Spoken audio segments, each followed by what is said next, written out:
At least 12 people are now confirmed to have been killed in a tower block fire here in West London. Police expect the number of dead to rise. You're watching 5 News Tonight. Grenfell Tower had been home to hundreds of families, many with young children, but was quickly consumed by flames.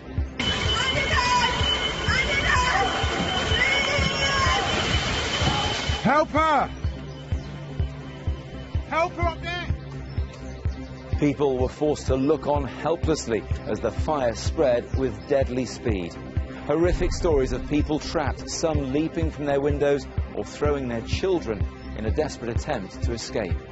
I saw like 3-4-year-old looking children banging on windows.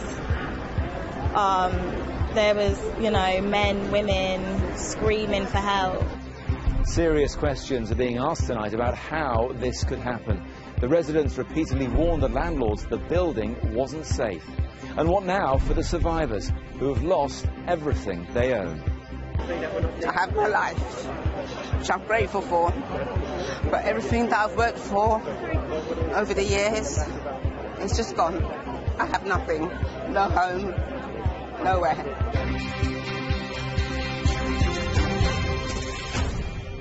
Good evening, welcome to 5 News Tonight. I'm Matt Barbett. We are live in West London where a truly terrible tragedy has happened. 12 people are now confirmed to have been killed after a fire in the Grenfell Tower block behind me. But police say they fear that number will rise. 78 people have been treated in hospital, 18 of them are in a critical condition and an unknown number are still missing. The first emergency calls about the fire in the tower were made at just before 1 o'clock this morning. It's thought that up to 600 people live in the building. Many would have, of course, been asleep when the blaze broke out. Witnesses, though, have described seeing people trapped inside their homes. Some threw themselves or their children out of windows from several floors up in a desperate attempt to escape. This report now from our chief correspondent, Tessa Chapman, contains details and images which you could find distressing. On a warm summer night, a hellish tragedy was unfolding. A fire in a West London tower block with 24 floors, 120 flats, up to 600 people.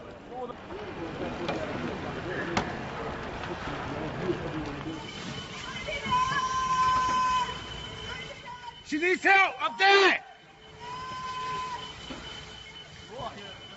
She needs help up there! She needs help! Many found themselves trapped by the flames and the smoke which had spread with such devastating speed. They begged for help however they could.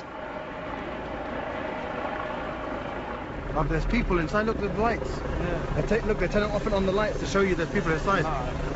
The woman told me they're on the 12th floor.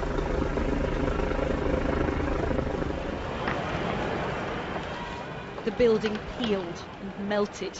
Burning debris crashed to the ground. Eyewitnesses watched on in horror.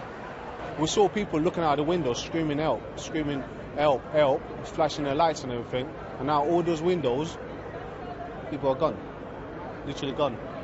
I heard something, I looked up, I could see someone coming out the window. Next moment, they're on the floor, flat. Fire crews tried to control the situation, their officers rushing in with extraordinary bravery. And several hundred people did manage to escape, to reach safety, to breathe again.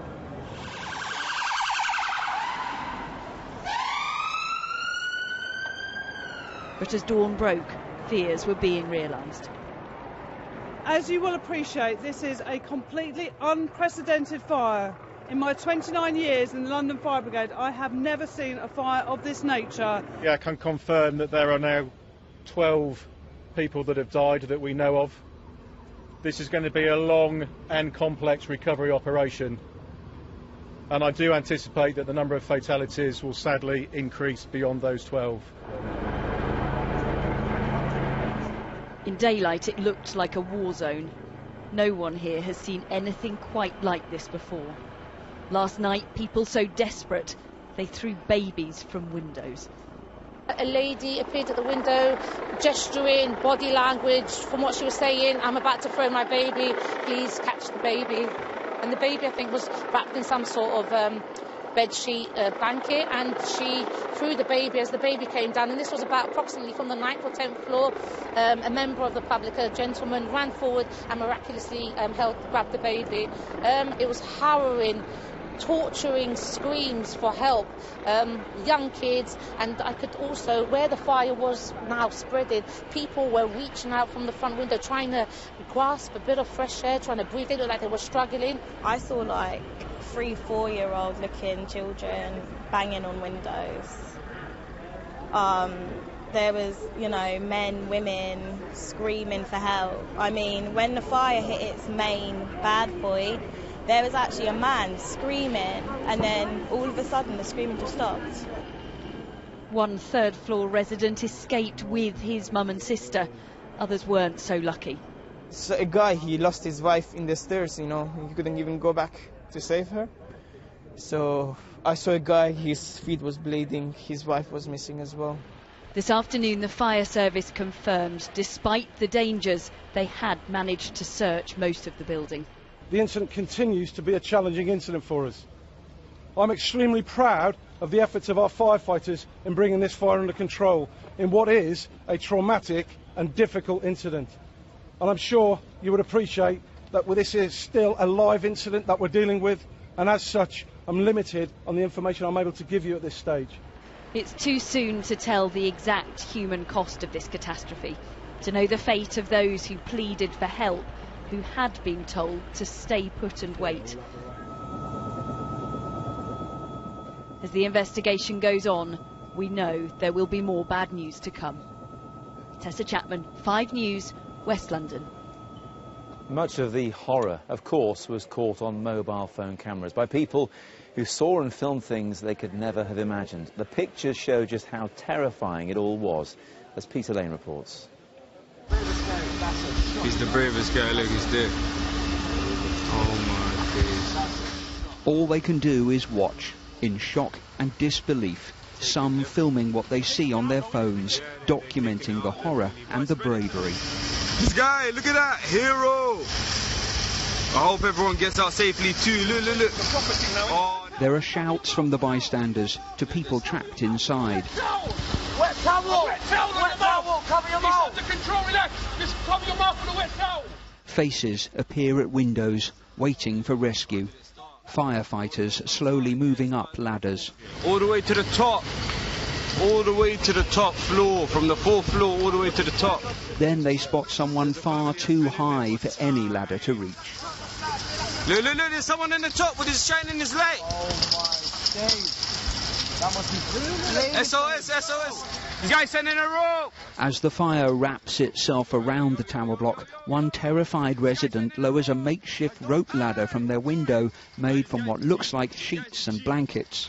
Do it, do it. Hey, fam, do it, do it, do it. Look at this guy. Hey, genius, this guy, look what he's doing.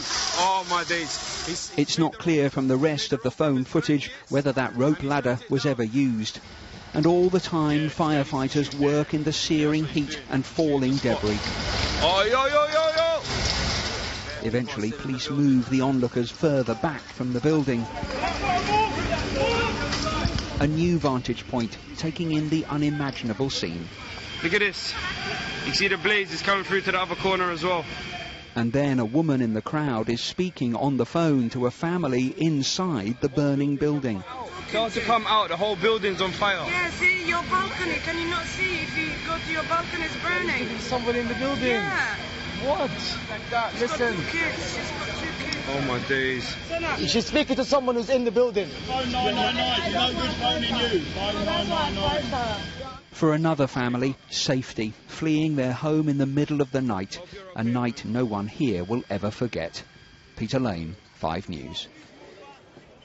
There's quite a breeze here in West London this evening, and it's still fanning the flames inside. You can still see the smoke coming off it, and we can smell it in the air. It's very acrid. It smells like burning rubber or tyres on a bonfire. You'll know the smell. It's pretty unpleasant. And all around us is what people think could be bits of that cladding that was recently added to the building.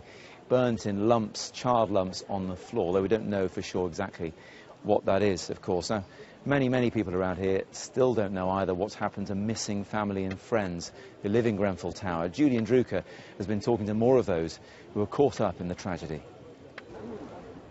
The horrors of the night, the remains of the day.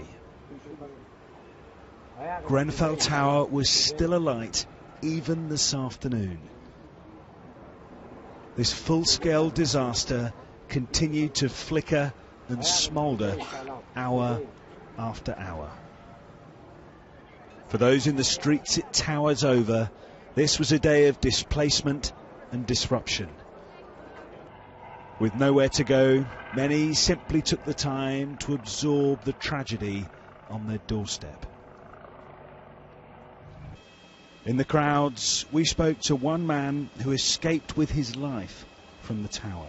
I went into the bathroom and I wrapped a wet towel around my face, and then I ran out of my door, but there was so much smoke that I kind of got lost in the stairwell. Eventually, like a fireman was lying on the ground, and he had the door open, and he touched my leg, and that's when I was able to get into the fire escape. Already, the heartbreaking sight of the missing poster. This one placed by the friends of Khadija Say, who lives on the 20th floor of the tower. Others resorted to social media in desperation. Natalie Garcia tweeted to say her 12-year-old cousin Jessica Obano was missing after trying to escape the fire. Hamid Ali Jafari asked for any information on his missing father, Ali Yawar. He was separated from him on the 12th floor. This nun spent the morning comforting one mother who was separated from her daughter. She's in a state of total shock because she was walking down the main stairway with her 12-year-old daughter, and all the flames and smoke made her lose her daughter. So she's in a state of trauma and she can't do anything. She's sitting there shocked. 17 hours have now passed since the first reports of the fire here, and the building is still alight. For those in the community here, it's been a day of praying, hoping and looking at this catastrophe. In their scores, the firefighters have been working tirelessly. Today they have witnessed the very worst. But this community and the rest of us are yet to hear how bad the very worst is. Julian Drucker, 5 News, Kensington. Let's get an update now on the people who are being treated in hospital. Andy Bell is at Chelsea and Westminster Hospital, where several are being cared for. Andy, what's the latest there? Well, Matt, today 78 people have been treated at 6 different hospitals. We're told tonight that 18 of those people are still in a critical condition. We're here at Chelsea and Westminster Hospital, which took the most of any of those hospitals. 25 people were admitted here today. That is partly because they have a specialist burns unit here. They also obviously have the capacity and the expertise to look after people who have been injured in other ways through this fire. Now, we have seen people coming and going today, people looking for relatives. We haven't had much information in terms of the people who are inside here, what their condition is. I did speak to one man who'd come out, who'd been looking to find somebody he knew in the fire, who said it was very busy inside. I'm sure that's an understatement. I also spoke to one man who'd come looking for his friend, his friend's wife, and 3 children who'd lived on the 21st floor. I don't know if he found them. Andy at the Chelsea and Westminster, thanks very much indeed. Well, a bit earlier on, I spoke to grandmother Alia Moses. She lives on the 4th floor of Grenfell Tower. She's been living there, in fact, for 13 years. Now, though, she says she has lost everything. Surrounded by family, she told me what happened last night. I was in bed. I had taken my last medication for the night, which should have knocked me out, but sleep didn't come. And about quarter to 1, there was a loud knock on my door. Who was it? So I went, it was the actual neighbour whose flat number 16, whose house was on fire, and he said there's a fire. So I ran back in my house. I grabbed what I could, which was my dressing gown, slippers and my house keys. You're still in your slippers now, right? Yeah. And I left my house. By the time I've got down to the outside, the fire had come out of the window in that short time.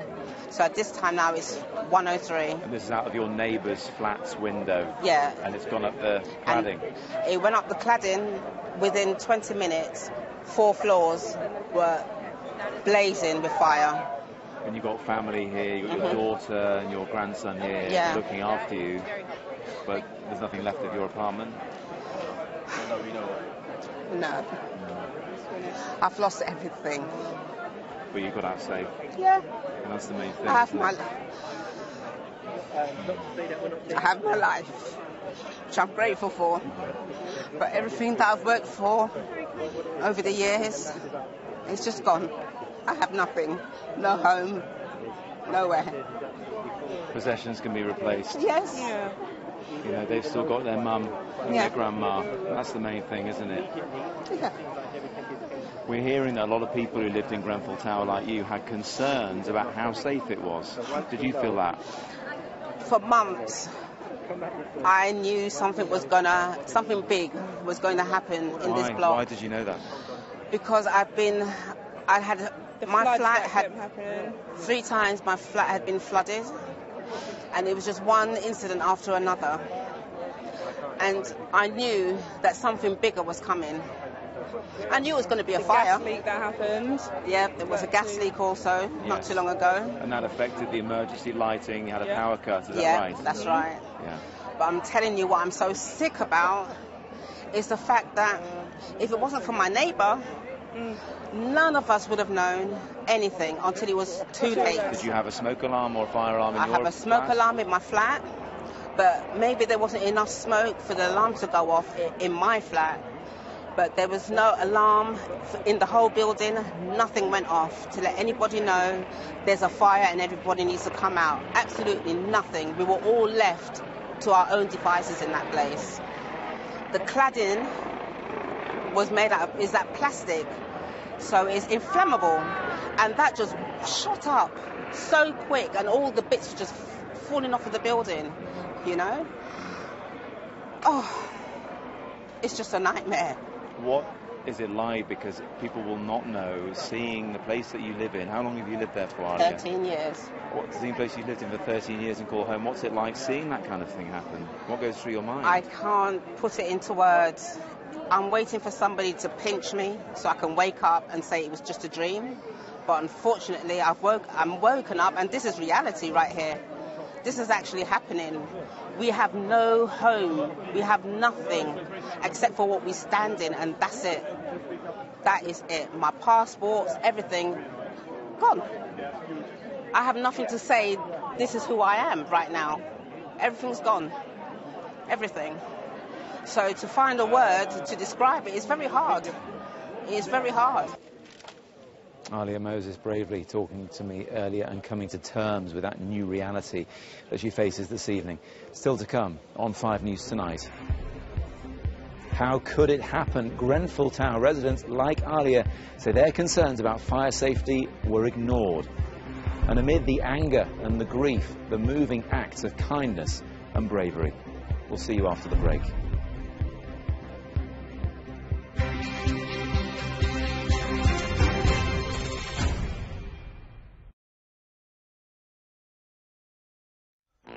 Tomorrow, the late Jade Goody's partner, Jeff Brazier, joins Richard Bailey, Larry Turner and poet Murray Lachlan-Young for the headlines. They'll have the latest on the fire in London, the political crisis in Westminster, and as for phone-ins, they'll be asking if dealing with death should be on the national curriculum. That's the Bright Stop, 9:15 tomorrow morning, Channel 5. They're waking up, and they need our help. I feel happy. This is a time to celebrate our favourite nocturnal mammal and think of ways of giving them a helping hand. Meet the Hedgehogs with Steve Backshall, Tuesday at 8 on Channel 5. It's back. My God, look at that. It's massive. What animal would I be getting if I picked you? I just hope you're not a dog. Who's your ideal man? Quite clearly, I'm very desperate. Blind Date is back with Paul O'Grady. Starts Saturday at 7 on Channel 5. April Jones disappeared when she was just 5 years old. There must be someone out there who knows where she is. Her body was never found. What happened to April? Her mum and sister relived those terrible days. Just losing a child, full stop, just breaks you. The murder of April Jones 5 years on. Monday at 9 on Channel 5.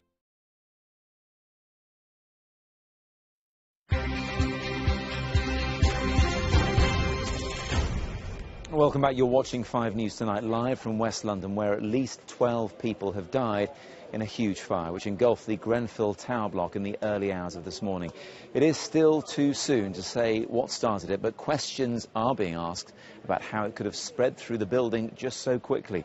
Millions of pounds of refurbishment work has recently been carried out on the tower, and this evening the government has said that emergency checks are to be carried out on other buildings that are having the same type of work.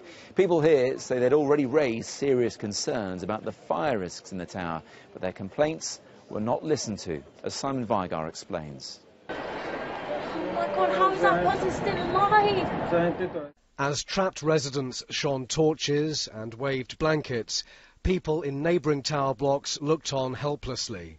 Grenfell Tower became a death trap just a year since its refurbishment. Some witnesses say the fire alarms didn't work, others that the new cladding just made the fire worse. A horribly accurate blog by the Grenfell Action Group predicted a tragedy. It was headlined, "Playing with Fire." I wasn't surprised because we've been talking about this kind of thing happening. We've said amongst ourselves a few times the worst that could happen would be a tragedy, and then people would wake up to the mismanagement of this estate. Patricia Duque and her daughter Daniela live in the neighbouring tower block. They love their home, but naturally now have major doubts. How do you feel living here? Scary. It's scary because, you know, we have my little sister, and just thinking about the children who were in there. On their landing on the 18th floor, the same sign that was in Grenfell, advising people to stay put in their flats in the event of a fire elsewhere. What do you think about that advice? That's killing myself. Would you do that? I don't think I would, no. Just from seeing what I saw today. I don't think I would. The estate is run for the council by Kensington and Chelsea Tenant Management Organisation. It contracted Ryden to carry out the refurbishment. The company says it complied with all building controls, fire safety and health and safety regulations. The council leader today promised an inquiry, but wasn't responding directly to those previous warnings. But I mean, they were exasperated, saying only a major disaster will get us listened to, and that's what's happened. Well, it's clearly a major disaster. When you do a refurbishment, tenants, residents, leaseholders are consulted. Certain standards, building standards, fire regulations, standards of operation have to be met, and there will need to be an inquiry to ensure that those were met. Most of us have been spared what those on the front line have seen. As their longest day draws to an end, the questions are only just beginning. Simon Vigar, 5 News. With me now is Ian Leahere from the Executive Council of the Fire Brigades Union. And Ian, you were a firefighter yourself for more than 20 years. How does this compare to what you saw during your career? I don't think I've seen anything as devastating as this. I think the closest I've seen is Lacknell House in 2009, but I really wouldn't have wanted to go into this building. I saw some of your former colleagues who they'd been working since 2 in the morning, they came out at 2 in the afternoon. They looked shell-shocked. It's difficult for them. It's devastating for them. It's not just the firefighters in the block, it's also the control staff that have been taking the calls throughout the night. They've worked tremendously. They are heroes, without a shadow of a doubt. They are exhausted, and yet they're still wanting to go back in there. How soon would they have realised the scale of this fire once they got those first calls just before 5 to 1 this morning? I think it soon became apparent, given the amount of time it took them to get 40 appliances here. I think you'll find that they suddenly realise they've never had anything like this before, and this has been a huge challenge for them, and thankfully they've done the best they possibly could, even though in tragic circumstances, and we'd like to offer our condolences to the family from the Fire Brigade Union. And they're clearly still doing the best that they can. The building still being doused. Those firefighters I spoke to earlier said that will likely last for not just hours but days. Possibly days and possibly a week, just to damp down the areas and actually get in there. At the moment, they've got structural engineers there making sure the building's safe for our members to be in there, and they'll continue to work until they've searched every single room. And how are they doing that? What is left in the building? Well, for looking at it, not very much, but I think they will painstakingly go through all of that. Obviously, they need that information for any inquiry, and we hope there's going to be an inquiry set up extremely quickly after this event. We need to learn the lessons from this. We cannot allow this type of fire spread to continue. Look, always there are rumours spreading around. We heard Alia early on telling me she thought it was a neighbour whose fridge had burst into flames.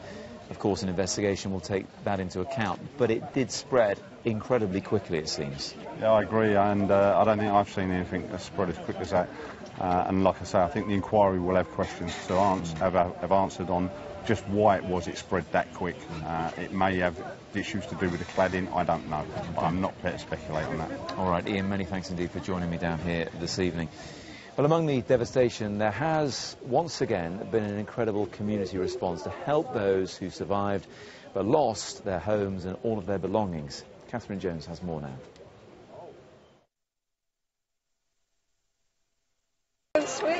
As soon as they heard the news, Sonia and her children turned out their cupboards, finding toys and clothes for their homeless neighbours. That was yours. When we have difficult times, people get together, you know, and they get stronger. Is to realize that we are very fragile and we need to stick together. This is a diverse community of many faiths and many backgrounds.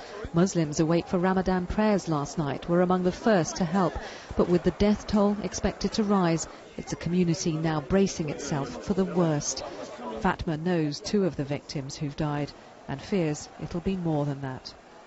People that I see every single day, and like now knowing that you won't see them again, the people you grew up with, like you see in the park, you see in the corner shop, you see like it hits people really hard. The community centres and churches that have opened their doors have been overwhelmed by offers of help and donations, although there was some frustration about the local council's coordination of the effort. We have got enough volunteers. All we need is for the council or for someone in authority to kind of come and take over now and lead the way, because we don't know anything apart from helping out, giving a person a bottle of water and trying to comfort them. But from the early hours, hundreds of people have worked selflessly to offer a place of sanctuary to anyone who witnessed the horror of last night's fire. There are people who are shell-shocked, there are people who've been fled for their lives inside, there are people who are distraught as to whether they're going to go home today at all. And so we're trying to ensure that we coordinate the best possible response and care. For those who've lost everything, the people in this community have pulled together to offer all they can. Catherine Jones, 5 News. I'm joined now by Penny Sims, who's from the British Red Cross, which has been helping people down here throughout the day. Penny's been here most of the day, haven't you, Penny? And your colleagues got here very early in the morning. Yes, that's right. I've had colleagues who've been here since 3, 4 in the morning. We have volunteers who are ready to go 24 hours a day, so as soon as they get the text, they came down, started to set up the rest centre, and residents have been coming in all day long. And you've also managed to, fortunately, reunite some people with their loved ones. Yes, it's been a really distressing time for people just trying to get news of their loved ones. One of our volunteers, he found some parents who couldn't find their child. Then he found a child but had mislaid the parents, but in the meantime we knew they were both safe and we managed to put them both back together. So that was a good news story. And what about those people who've lost everything? I mean, we've seen people bringing sacks of clothes and water and all sorts of things to try and help out.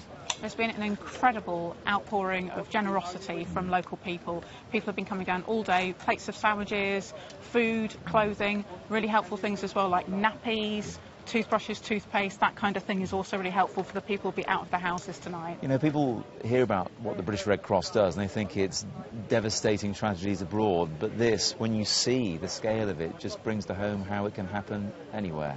It can be. I mean, I've worked in earthquake zones, I've worked in conflict zones, and this is, it's incredibly shocking. It's a real heart-stopping moment to see this. It's incredibly upsetting.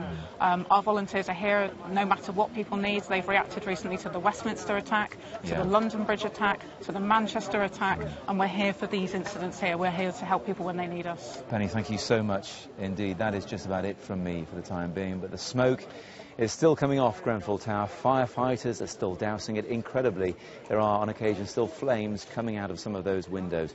To reiterate, 12 people lost their lives there. Dozens of others were rescued by the emergency services, but the number who died, they say, is likely to rise. We've had more than our fair share of heartbreaking tragedies recently, as Penny mentioned there. But in the face of some of the worst things imaginable, we've also seen the very best of people as well. Thanks for your company. We'll see you again tomorrow. Bye-bye.